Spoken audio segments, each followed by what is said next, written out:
Salut à tous, le journal du foot de ce jeudi 18 février. À la suite des huitièmes de finale aller de la Ligue des Champions, la Juve maintient l'espoir après une soirée difficile sur la pelouse du FC Porto. Menée 2-0 mercredi soir, la vieille dame a tout de même inscrit ce fameux but à l'extérieur qui pourrait s'avérer décisif à l'issue du match retour. Score final 2-1 pour les Portugais. Contre le cours du jeu, la Juve aurait même pu repartir avec un match nul après un contact sur Ronaldo dans la surface adverse en toute fin de match. Mais l'arbitre n'a pas sifflé pénalty, ce qui a provoqué la colère de l'international portugais. Dans l'autre match de la soirée, Erling Haaland s'est baladé avec un doublé et une passe décisive. L'attaquant norvégien a fait très mal au FC Séville, battu 3-2 par le Borussia Dortmund. Haaland ne cesse de faire tomber les records sur les terrains de Ligue des Champions. Il affiche déjà un total de 18 buts en 13 rencontres de C1. Cette saison, il est même seul en tête du classement des buteurs de la plus prestigieuse des compétitions européennes avec 8 buts au compteur devant Neymar, Rashford et Morata. Après son doublé, l'attaquant du BVB a remercié Kylian Mbappé. Le Norvégien s'est dit motivé par le triplé du Français à Barcelone.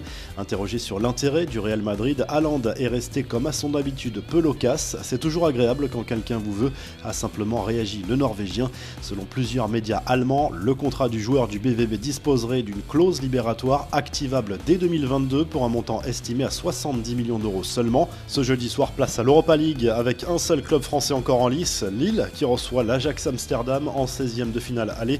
L'AC Milan joue à Belgrade, Arsenal se déplace à Lisbonne pour défier le Benfica. À suivre également le duel entre la Real Sociedad et Manchester United.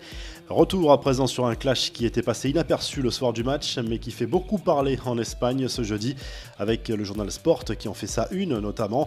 À la 36e minute du match Barça-PSG, Jordi Alba et Kylian Mbappé se sont accrochés verbalement. Le champion du monde français n'a pas mâché ses mots envers l'Espagnol. Les premières insultes ont visiblement été lâchées par le latéral Blaugrana, ce à quoi le buteur parisien aurait répondu « Tu ne fais que parler, dans la rue je te tue ».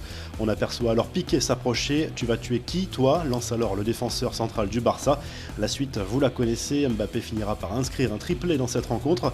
Neymar, lui, a publié au lendemain du match la vidéo de sa réaction sur le troisième but du Français. On voit le Brésilien en train d'exulter devant le festival offensif de son équipe et de son jeune coéquipier. Autre fait qui fait beaucoup parler en Espagne, un agent de joueur espagnol a révélé que le club catalan était tout proche de recruter Mbappé lors de l'été 2017 avant le PSG. À l'époque, le FC Barcelone aurait alors privilégié l'arrivée d'Ousmane Dembélé. Nous avions un accord pour un transfert de 135 millions d'euros plus 25 millions en option. Son salaire devait être compris entre 10 et 16 millions d'euros, a expliqué cet agent espagnol. Les infos en bref, Manchester City est inarrêtable. Le club anglais a signé sa 17e victoire consécutive, toute compétition confondue, mercredi soir, avec un succès à Everton, 3-1 en match en retard de la 16e journée de Premier League. City prend le large en tête du championnat anglais avec 10 points d'avance désormais sur United et Leicester. Y aura-t-il du public lors de la prochaine finale de Ligue des Champions? Selon le Daily Mail, les spectateurs devraient être autorisés à assister à cette rencontre qui se déroulera le 29 mai au stade olympique Atatürk d'Istanbul. Les discussions avanceraient bien entre l'UEFA et le gouvernement turc. L'idée serait de pouvoir accueillir entre 22 500 et 37 500 spectateurs, soit 30 à 50% de la capacité du stade. Enfin, l'UEFA annule finalement l'édition 2020-2021 de la Youth League face à la pandémie de coronavirus et aux différentes mesures sanitaires qui perturbent les déplacements entre pays. L'instance a préféré jeter l'éponge. Le PSG, l'OM, Rennes et Angers devaient y participer côté français.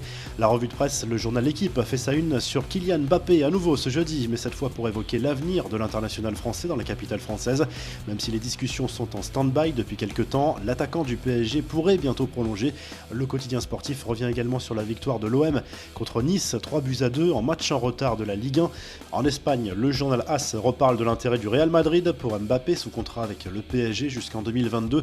Mais même si les 2/3 des supporters merengues préféraient voir le Français débarquer au Real plutôt que Haaland, l'opération sera extrêmement difficile à conclure, de l'aveu même du quotidien sportif. De son côté, Marca revient sur la grosse performance d'Erling Haaland justement sur la pelouse du FC Séville mercredi soir en Ligue des Champions. L'attaquant norvégien est lui aussi au cœur de nombreuses rumeurs autour de son avenir. Enfin en Italie, la Gazzetta dello Sport revient sur la défaite de la Juve sur le terrain de Porto en Ligue des Champions. La vieille dame peut remercier Federico Chiesa qui a réduit le score en fin de match. La tâche aurait pu être encore plus compliquée pour le retour sans ce fameux but à l'extérieur. Si le journal du foot vous a plu, n'hésitez pas à liker la vidéo et à vous abonner, et à très vite pour un nouveau journal du foot.